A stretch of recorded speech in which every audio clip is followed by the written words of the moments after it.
Okay, so today we're going to answer that elusive question of why or why not can't you reuse head bolts? The answers may surprise you and leave you more informed than what you were. Now, I'm doing this not in real time, but I'm doing this really. I have not checked this. I don't know the principles behind it 100%. I've only had like 3 decades of working on cars. And how do I get away with using reused head bolts all the time, even when they're stretched to yield? And why does it work for me? Can it work for you? Well, that's going to be a question that you're going to have to answer for yourself. What is happening, folks? My name's Clay with Clay's AC and Auto Repair and the Clay Way here in Muskegon, Michigan.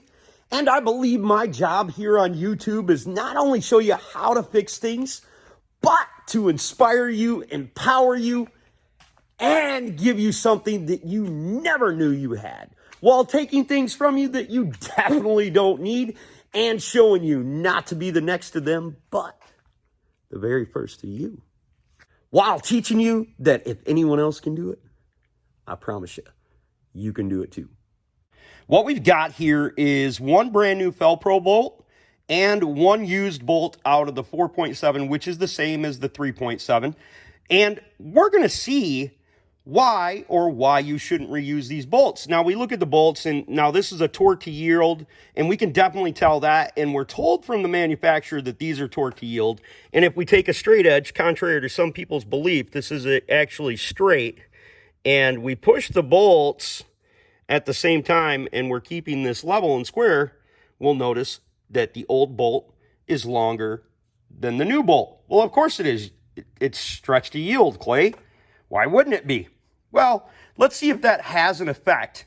We've got to assume, and I've got to assume you people are of somewhat educated backgrounds, and even if you're not like me and uneducated, this is metal, and this is metal, and this is solid, and this has these little brakes in it designed to break down. But this is OEM, and this is aftermarket. So we've got to assume that this still has a lot of strength in it. And when you multiply these by the 10 bolts that they use in here, the dexterity of this bolt probably isn't diminished all that greatly over the amount of time. Now, this vehicle has 155,000 miles on it.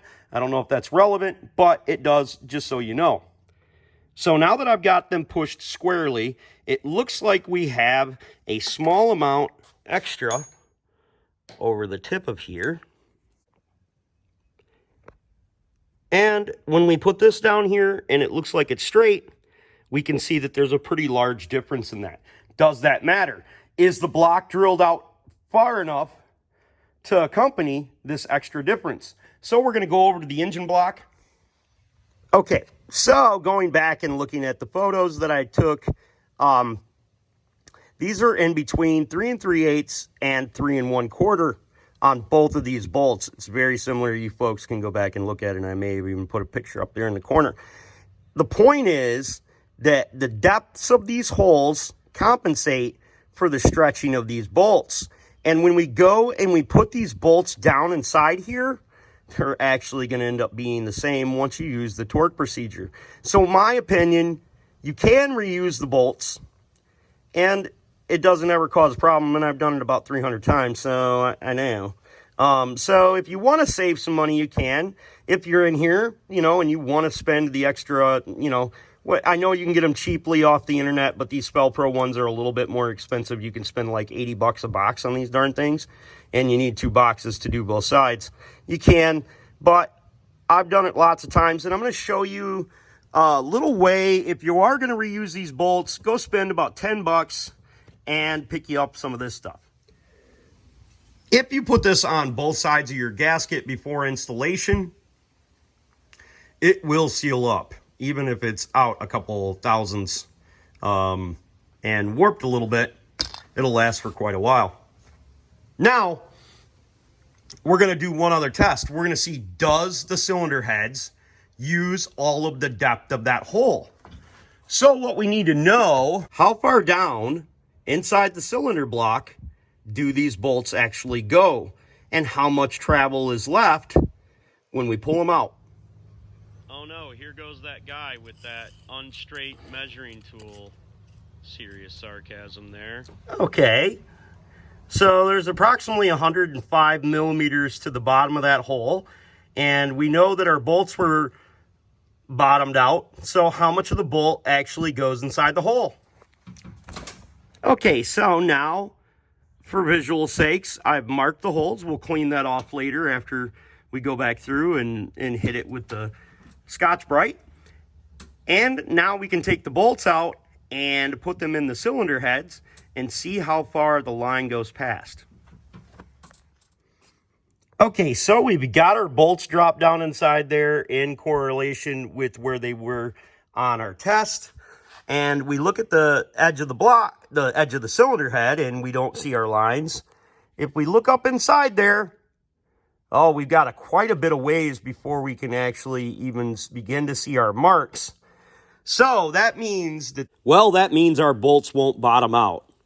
That's what she said. Now I can switch this one and we'll see what this is the new one and this is the old one. Now I've got them switched around with the new one here and the old one here. And we can still see there's a lot of travel before that bolt even begins to get to the bottom of the cylinder of the block.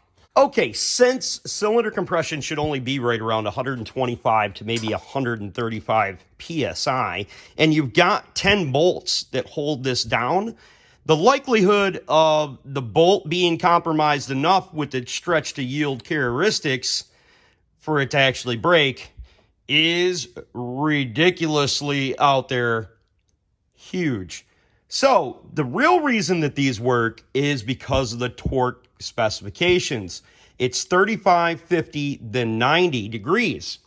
Well, what that does is that puts even pressure over all of these, because if your first torque rating is 35, then you've obviously got the bolt semi-tight, and then you turn it another 90 degrees, it should be a struggle to turn these 90 degrees. If it's not a struggle or it loosens up during that turning, you've got debris down inside the hole and it needs to be cleared out. You should always clear out your holes before you go to stick your bolts in there, even if you're using used ones. But as you can tell, because you're going to be at least this far from the bottom of that hole, reusing the head bolts should never be an issue.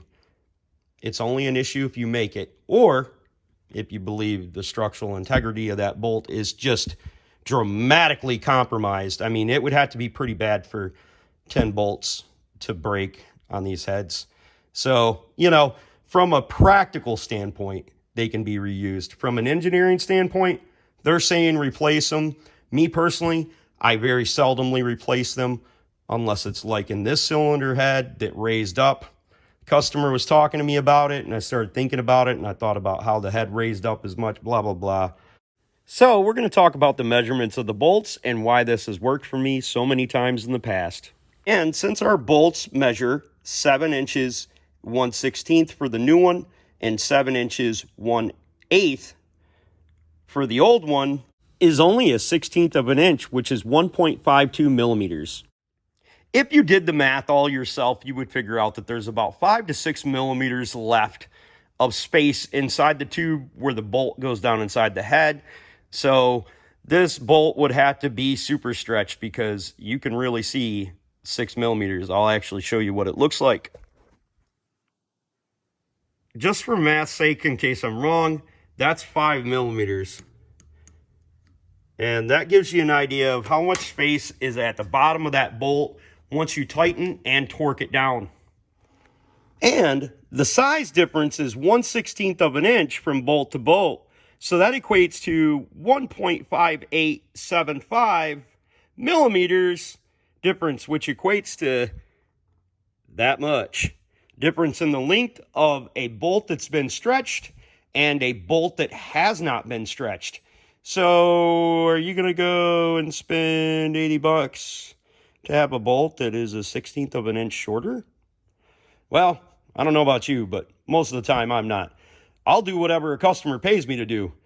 I'm kind of like a mechanical prostitute, which has a weird way of thinking about that.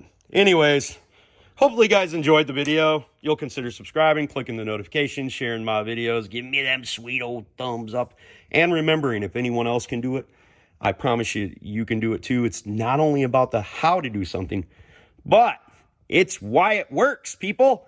And there ain't nothing that you can't do, only things you won't do. God bless, folks. Have the absolute best day you can.